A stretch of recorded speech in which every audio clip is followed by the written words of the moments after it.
नमस्कार साथियों, कैसे हैं आप लोग। तो मित्रों, मैं आपका दोस्त प्रवीण सर आप सभी लोगों का स्वागत करता हूं Shashi GS academy and Shashi group of education में। मित्रों, आज हम जानेंगे जो यूपीएसएससी ने क्या बदलाव किया है परीक्षा में। बहुत ही बड़ा बदलाव किया गया और बहुत ही अच्छा बदलाव है। देखिए, ऐसे बदलाव से अभी हम जानेंगे क्या क्या बदलाव किया गया है। ठीक है, देखिए ऐसे बदलाव से क्या है कि पहले कोई भी फॉर्म आता था, कम से कम लाखों की संख्या में छात्र उपस्थित हो जाते थे, यानी कि फॉर्म को फिल कर देते थे।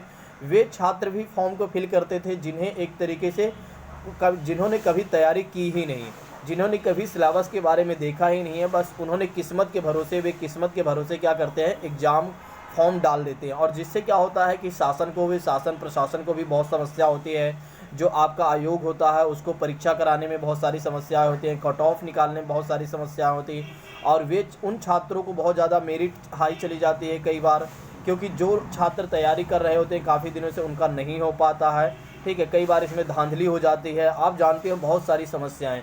और जिसके लिए उत्तर प्रदेश सरकार ने क्या किया, बहुत ही बड़ा बदलाव कर दिया है परीक्षा में। और कौन सी परीक्षा में, आपके जो समूह ग वर्ग की वैकेंसीज हैं, समूह ग वर्ग की जो वैकेंसीज हैं उनमें बदलाव किया गया है। ठीक है, अब समूह ग वर्ग में कौन कौन सी वैकेंसीज आएंगी और इसमें बदलाव क्या किया गया है, इसके बारे में आइए जानते हैं। देखिए, समूह ग वर्ग में कहा गया है कि सबसे पहले हम क्या करवाएंगे, एक पिट का क्वालिफाइंग पेपर लेंगे, यानी कि आपको एक स्कोर कार्ड के माध्यम से क्या करना होगा, आपका प्रीलिम्स होगा, फिर उसके बाद आपका मेंस होगा। ठीक है, अब देखिए किन किन पदों के लिए यह बात कही गई है। आपके समूह ग वर्ग में यानी सी वर्ग में कौन कौन से आपकी वैकेंसी जाएंगी, जैसे कि आपके कलर का आएगा।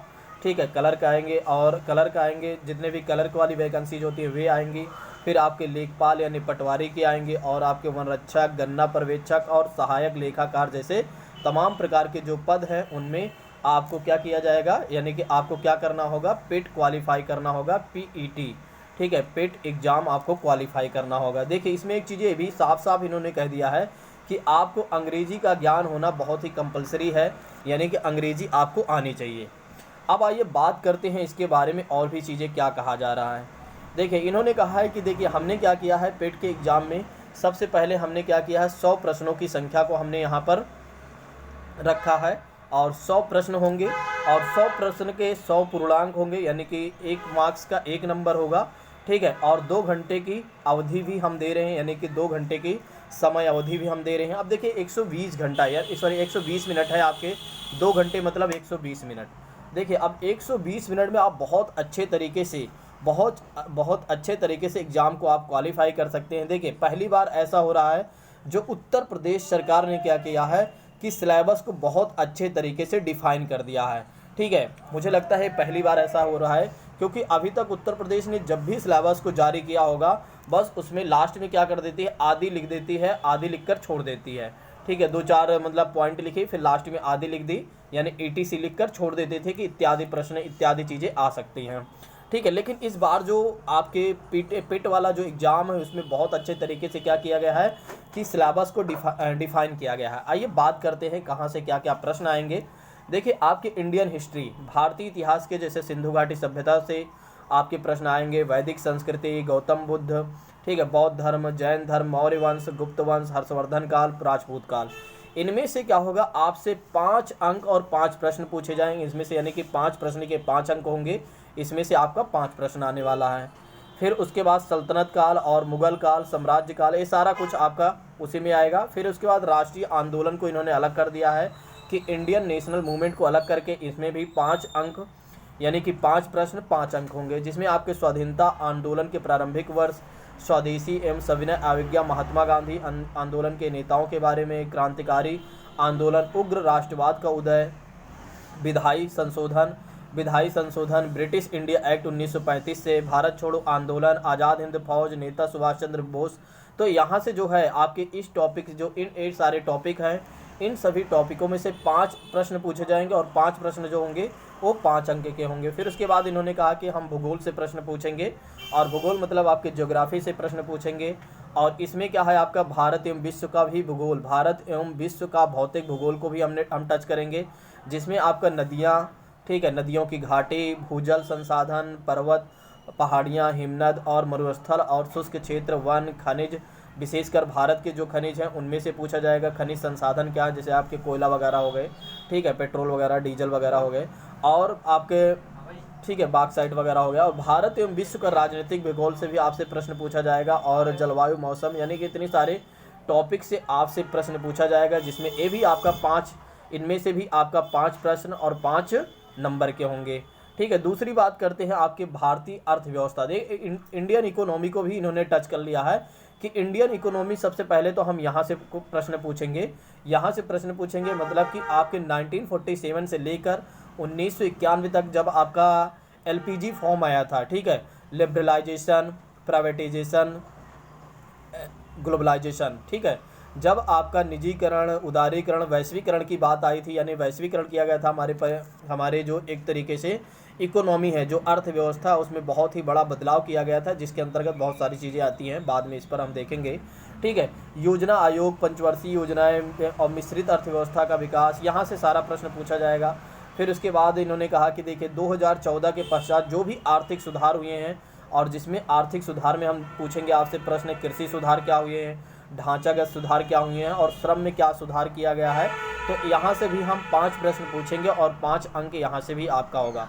आर्थिक सुधार और जीएसटी के बारे में विशेषकर से इन्होंने दे दिया है कि जीएसटी के बारे में भी आपको बहुत अच्छे से पता होना चाहिए। नेक्स्ट सिलेबस की बात करें तो नेक्स्ट चीज़ें इन्होंने कहा कि देखिए Indian constitution of India and public administration से भी, देखिए इन्होंने साफ साफ कह दिया है कि हम भारतीय संविधान के साथ साथ लोक प्रशासन से भी प्रश्न पूछेंगे। ठीक है, भारतीय संविधान के साथ साथ लोक प्रशासन से भी प्रश्न पूछेंगे, जिसमें आपके भारतीय संविधान में क्या क्या आ जाएंगे, जैसे भारतीय संविधान की मुख्य विशेषता क्या है, राज्य की नीति निर्देशक तत्व क्या है, मौलिक कर्तव्य, मौलिक अधिकार क्या है, संसदीय प्रणाली, संघीय प्रणाली, केंद्र शासित प्रदेश, राज्य का संबंध। देखिए केंद्र राज्य का संबंध को भी इन्होंने क्या किया है, अडॉप्ट किया है मित्रों, इसको आप ध्यान रखिएगा। न्यायिक ढांचा, सर्वोच्च न्यायालय, देखिए अब सर्वोच्च न्यायालय की तीनों चीज़ें यहाँ पर न्यायिक ढांचा में आपके सर्वोच्च न्यायालय, उच्च न्यायालय, जिला प्रशासन, सब कुछ यहाँ से प्रश्न पूछे जाएंगे और 5 प्रश्न होगा। एक तरीके से कहा जा सकता है कि बिल्कुल यूपीएसएससी जो है आपको यूपीपीसीएस के लेवल को इन्होंने टच किया है। ठीक है, जिला प्रशासन से भी आपके प्रश्न पूछे जाएंगे कि जिला प्रशासन होता क्या है, इसके बारे में आप थोड़ा हमें इन्फॉर्मेशन दीजिए। स्थानीय निकायों तथा पंचायती राज व्यवस्था से इन्होंने नगर पालिका, नगर निगम, ग्राम पंचायत से भी प्रश्न पूछेंगे, लोकल गवर्नमेंट, यहाँ से भी आपके 5 प्रश्न ही होंगे। फिर आपके दूसरी बात करें सामान्य विज्ञान, यानी कि आपका जनरल साइंस। जनरल साइंस में इन्होंने साफ साफ सिर्फ इतना कह दिया कि देखिए हम भौतिक विज्ञान से प्रश्न आपसे पूछेंगे, रसायन विज्ञान से प्रश्न पूछेंगे, और आपके जीव विज्ञान, बायोलॉजी से भी आपके 5 प्रश्न पूछेंगे।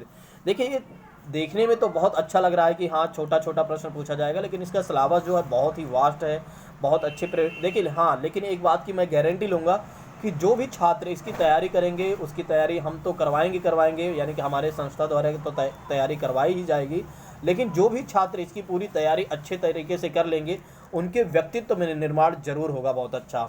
देखिए प्रारंभिक जो लोग मैथमेटिक्स से डरते थे, यहाँ से केवल और केवल 5 प्रश्न, 5 अंक, 5 प्रश्न और 5 अंक के होंगे, और बहुत ही सरल क्वेश्चन यहाँ से पूछे जाएंगे, जैसे आपका पूर्ण संख्या क्या होती है, भिन्न क्या होती है, दशमलव क्या होती है, प्रतिशतता क्या होती है, साधारण अंक गणितीय समीकरण से पूछेंगे, आपके वर्गमूल, घातांक, घात, औसत, ये सब पूछा जाएगा। देखिए फिर इन्होंने कहा कि हम हिंदी से प्रश्न पूछेंगे, हिंदी से आप सब कुछ, देखिए हिंदी में तो पूरा कुछ यहाँ इन्होंने टच किया है, हिंदी में कोई ऐसी चीज़ें नहीं है जो ये छोड़े हों। ठीक है, और लेकिन यहाँ पर आपको ध्यान रखने वाली बात ये है मित्रों कि आपसे अंग्रेजी के भी 5 प्रश्न 5 अंक, यानी कि 5 प्रश्न में 5 अंक आपको यहाँ भी मिलेंगे, लेकिन यहाँ भी आपको अंग्रेजी जनरल इंग्लिश आनी चाहिए, और वो भी आपको व्याकरण अच्छे से आने चाहिए। एज वेल एज आपको अनसीन पैसेज, आप पठित गद्यांश पर आधारित प्रश्न भी आपसे पूछे जाएंगे। फिर रीजनिंग से भी आपके 5 प्रश्न आएंगे, कहाँ से ये सारे चीज़ें आप टॉपिक देख सकते हो। ठीक है, फिर उसके बाद बात करते हैं समसामयिक यानी करंट अफेयर्स को भी इन्होंने साफ साफ कह दिया कि देखिए भैया हम करंट अफेयर से भी आपसे 10 प्रश्न पूछेंगे कम से कम। ठीक है, करंट अफेयर से देखिए अब यहाँ पर कुछ लोग सोच रहे हैं क्या केवल उत्तर प्रदेश से ही करंट अफेयर्स आएगा, नहीं, उत्तर प्रदेश और यानी कि केंद्र और राज्य दोनों से, यूपी के जो स्पेशल करंट अफेयर्स होता है वहाँ से भी प्रश्न पूछे जाएंगे, और जो भारत के जो आपकी केंद्र सरकार के द्वारा बहुत सारी योजनाएं वगैरह चलती रहती हैं, ठीक है, डिफेंस में काम किया गया है, इसरो में काम किया गया हो, यानी अंतरिक्ष यान में काम किया गया हो, यहाँ से भी प्रश्न आपसे पूछे जाएंगे। या पूछा जाएगा। दूसरी बात करते हैं सामान्य जागरूकता। लास्ट में जब इनको ये लगा कि भैया अब हम क्या पूछें, तो इन्होंने कहा कि हम जनरल अवेयरनेस के नाम पर सब कुछ पूछ लेंगे, जो बच गया है उसको हम पूछ लेंगे। 10 नंबर यहाँ 10 प्रश्न आपके होंगे और 10 मार्क्स मिलेंगे आपको। यहाँ पर इन्होंने कहा भारत के पड़ोसी देश, ठीक है, भारत के पड़ोसी देश कौन कौन से हैं उनके बारे में आप बताइए। फिर देश की राजधानी, मुद्रा, भारत के राज्य केंद्र शासित प्रदेशों के बारे। फिर लास्ट में देख लीजिए यहाँ पर जो छूट गया था, जो हम सोच रहे थे कि इन्होंने क्या किया है कि छोड़ दिया है, भारतीय संसद, राज्यसभा, लोकसभा, विधानसभा, विधान परिषद, अंतर्राष्ट्रीय दिवस, ठीक है, विश्व स्वास्थ्य संगठन, उसके मुख्यालय कहाँ है। मतलब एक तरीके से सब कुछ ये लोग पूछेंगे। और भारत की कला एवं संस्कृति, ठीक है, भारत के विश्व खेल और भारतीय अनुसंधान संगठन, प्रसिद्ध पुस्तकें, लेखक, पुरस्कार, जलवायु, पर्यावरण। तो यहाँ से बहुत सारे प्रश्न पूछे जाएंगे। और लास्ट में आपको मैं बता दूं कि आपके 5 प्रश्न ऐसे भी आएंगे जो आपके हिंदी के गद्यांश होंगे, अनसीन पैसेज जिसे आप बोलते हैं। यहाँ से आपके 10 क्वेश्चन पूछे जाएंगे, 5 प्रश्न होंगे, यानी कि 5 एक गद्यांश में, 2 मतलब गद्यांश होगा, एक में आपके 5 प्रश्न पूछे जाएंगे, दूसरे में 5 प्रश्न पूछे जाएंगे और दोनों का 10 मार्क्स मिलेगा आपको। ठीक है, नेक्स्ट आइए बात करते हैं आगे। और यहाँ ने फिर इन्होंने कह दिया कि हम ग्राफ से भी आपसे 2 ग्राफ में कम से कम तो 2 ग्राफ के क्वेश्चन जरूर आएंगे। और 2 ग्राफ में जो आपके प्रश्न आने वाले हैं वो प्रत्येक पर देखा जाए तो 5 प्रश्न, यानी कि फिर वही गद्यांश वाला आपका सीन इन्होंने दे दिया है कि 5-5 के 2 ग्राफ से हम पूछेंगे, 2 ग्राफ से प्रश्न पूछेंगे और ये भी आपका 10 मार्क्स का होगा। फिर उसके बाद तालिका एवं व्याख्या एवं विश्लेषण, 2 तालिकाएँ होंगी, फिर इसमें भी आपको 5 प्रश्न आपसे पूछे जाएंगे, इसमें 5 प्रश्न आपका होगा, 2 तालिकाएँ होंगी, तो वही फिर आपका 2 तालिकाएँ होंगी, 2 तालिकाओं में आपसे क्या पूछा जाएगा, 2 तालिकाओं में आपके 10 प्रश्न पूछे जाएंगे और 10 प्रश्नों में से आपके 10 मार्क्स मिलेंगे। देखिए फिर इन्होंने कहा कि देखिए हमारी जो तैयारी आपको करना भी है या तैयारी आप कर सकते हैं, ये सारा कुछ हम NCERT पर आधारित हमारे सारे प्रश्न पूछे जाएंगे और सारा सिलेबस जो है हमारा पूरा NCERT पर है। और लास्ट बात इन्होंने कहा कि सारे प्रश्न या जो आपके जो प्रश्न पूछे जाएंगे, जो आपका एग्जाम होगा वो सारा आपका कैसे होगा, बहुविकल्पीय टाइप का होगा, ऑब्जेक्टिव्स में होगा। और लास्ट में इन्होंने कह दिया कि देखिए भैया हम आपसे 1/4 अंक यानी कि 1/4 का आपको माइनस मार्किंग भी देते हैं यदि आप गलत करके आते हो। यानी कि एक तरीके से यदि आप एग्ज़ाम में बिल्कुल भी सावधानी यदि आपने नहीं बरती, यदि एग्ज़ाम में आपने बिल्कुल भी सावधानी नहीं बरते तो आप समझ लीजिए कि आपको एक तरीके से जो इतने अच्छे मार्क्स मिलने वाले हैं वो बिल्कुल ही कम हो जाएगा, क्योंकि यहाँ पर माइनस मार्किंग का भी इन्होंने प्रोविज़न कर दिया है। तो मित्रों यह वीडियो आपको कैसे लगी आप सभी लोग कमेंट बॉक्स में ज़रूर बताइएगा। देखिए अगर आपको कुछ नहीं समझ में आता है तो आप हमें कमेंट बॉक्स में ज़रूर बताइएगा, मैं डेफिनेटली आपको पूरा आंसर बहुत अच्छे तरीके से मैं दे दूँगा। ठीक है, तो मित्रों आज के लिए बस इतना रखते हैं। थैंक यू सो मच, जय हिंद।